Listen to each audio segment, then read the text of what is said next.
civil service, I realized as I started reading more and more about it that it's a decent career, that you get a stable job, plus you at the very young age you get a lot of exposure, you make decisions that impact a lot of people, you do things that affect you yourself positively, you become more mature, your thinking changes.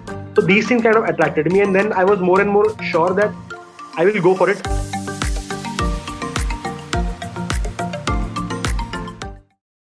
Hello Agrim, how are you doing? Hello, I'm good. How are you? I'm good as well. So today we are going to talk about your journey a little bit since childhood, but mostly about once you finished the college and when you started preparing for UPSC and the journey thereafter. So I hope that you are prepared for some tough questions. Yeah. Okay. So let's directly shoot the tough one. So you have been an aspirant for a couple of years and now you are an officer. So now are you able to fathom why UPSC poses such a glamorous view to 1 million candidates each year for a couple of hundreds of seats? Do you find this obsession justified once you have seen the other side of the boundary? I would say that yes, it is justified, and provided you have the right reasons. Like I always wanted to have a job which is which gives me a lot of opportunities, a lot of exposure to do good, meaningful work. At the same time, it helps in my personal intellectual growth, and it's also very stable. So that I see on the other when I'm on the other side of the fence, and so from that context, I think it's justified. If you looking for a challenging job which which has the least chance of making you feel bored, you want to do meaningful work, you want that your work impacts people, you want that your work impacts your own self, like you in the process you learn a lot. So I think it's worth it. So can you give us an example of how did you eliminate the other career options before choosing UPSC? So a lot of this elimination came while I was in ISER. So I am very thankful to the education I've received in ISER Pune, because there that was the place where actually I developed as a person, and I got a lot of clarity. So while being in ISER, somehow towards coming, I was enjoying the researcher life. I was into my own whatever field I've chosen in biology. I was a lot into evolutionary biology, and till the last year, my aim was to go into research. Like I'll do a PhD. So in that context, this whole going for a job thing was automatically eliminated. But when I came in fifth year, I just realized that I would rather try to have a profession where there is some diversity rather than only doing one thing, which you do when you enter a PhD. You commit to a one subtopic almost for your entire life. So that confusion made me think of alternate career option. Secondly, somehow I always had this in my mind that I was not very keen in working for private sector. I always wanted to be in the government setting. Even though as a UPSC, or maybe even when you're in research, mostly you're in the government setting only, especially when you're from biology and physics and maths.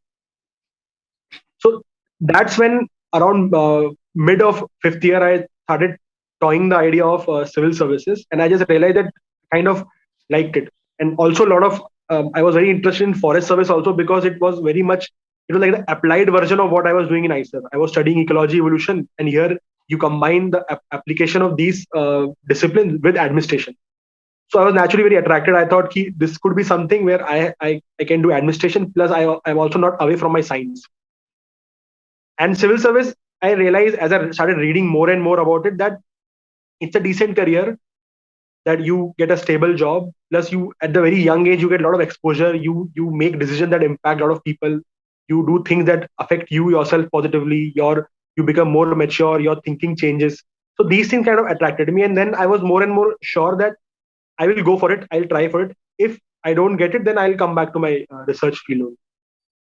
So when you thought of starting the preparation for UPSC, did you know anyone personally, and did you have any positive or negative impact of that information on your preparation? Who was doing UPSC or who was in IAS cadre? I personally, I didn't, except one of I had an ISER senior.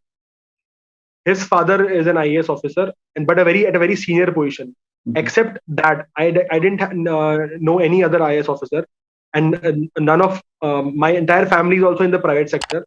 So I had no that personal experience. Only one another example I can quote was one senior from ICER only, who was an IRS officer, around seven batch.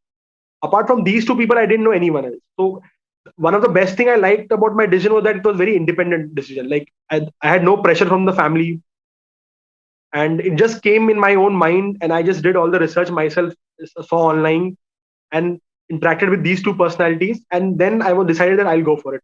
There was no very personal somebody very close to me, my friend or someone who was into the service, and I got influenced by that. Neither positive nor negative.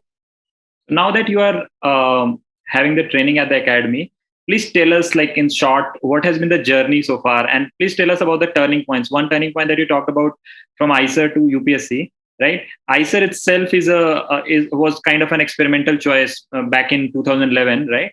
So tell us about what shaped you to become what you are right now. Like that ICER education, I would say, helped me a lot in UPSC preparation also. Okay.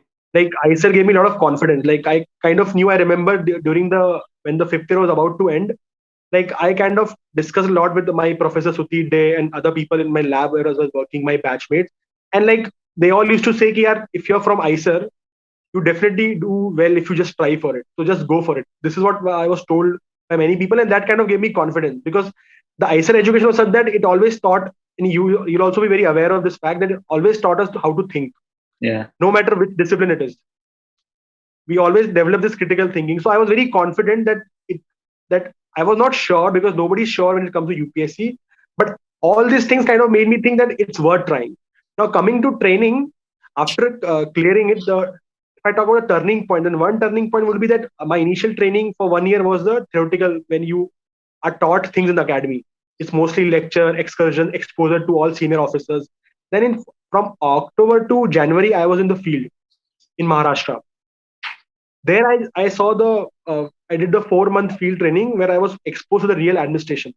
You're given a position and you have to handle it. And this is the first position, like a training position. So everybody's watching you.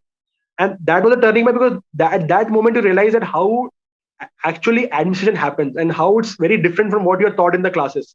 You have to change a lot of things. You have to do a lot of on the ground thinking. A lot of things will not go as per the plan. There are a lot of shortages. And in that, you're expected to manage and deliver.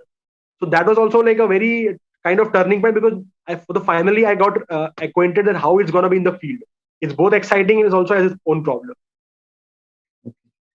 You mentioned ICER and the critical thinking. And I remember I have a very similar story to this. So I was about to defend my thesis and I had come back from NUS, and I had a very nostalgic effect of NUS. When I came back to ICER, I was like, oh, that was better and this and that. And I was talking to one of my friends and I was like, did ICER, and I was very confused asking this question while going into the cricket ground. I asked him, what did ICER teach us? And I was like, the answer that I was thinking, not much. And this friend of mine told me that, ICER taught us how to think, exactly taking your words. And even now, it's been 3-4 years or 5 years to that conversation. And I still think that to a lot of professions, especially when you are doing post-college, you have to make a lot of choice for himself. You have to have the understanding of how to think for a particular problem. And that would set you apart from a lot of people who might have had a lot of talent and intelligence, but don't have the attitude or how to think, right? So since you mentioned ICER, tell me this, that how did you reach ICER? How did you end up at ICER? So I had a very unique story. So in my +2, I had both maths and biology, and I was good in both of them. Mm-hmm. So naturally, just because I had biology along with maths, people thought I'll go for medicine. But I hated medicine, because I thought you have to, that was my opinion then, and no offense to anyone, but I just thought that in medicine, you have to remember a lot of things. So I love bio, but I thought I can't do medicine. Mm-hmm. Now then other option is engineering. There also I was not a lot into engineering. Like I was planning to take it because that's what people do. And I remember that one of my mom's friend, she kind of like very close family friend. So she brought a cutting of a Gujarati newspaper. And in that paper, ICER was mentioned. So she told me that how much ever I know you, Agrim, this is something you might like. So just check it once. Mm-hmm. And I actually, I'm very grateful that my mom's friend, I actually Googled and I went to the ICER website and I just liked whatever they had written there. What I saw that you get to learn science, and I didn't care a lot about jobs and all. I just thought this is something I would like to do. So out of the three options, medicine I hated, engineering I was not sure. This at that moment I was sure, and honestly I didn't think a lot about future then. And again, it was a very independent decision, and I received a lot of feedback from my relatives that, are you sure you want to do this? There won't be any jobs.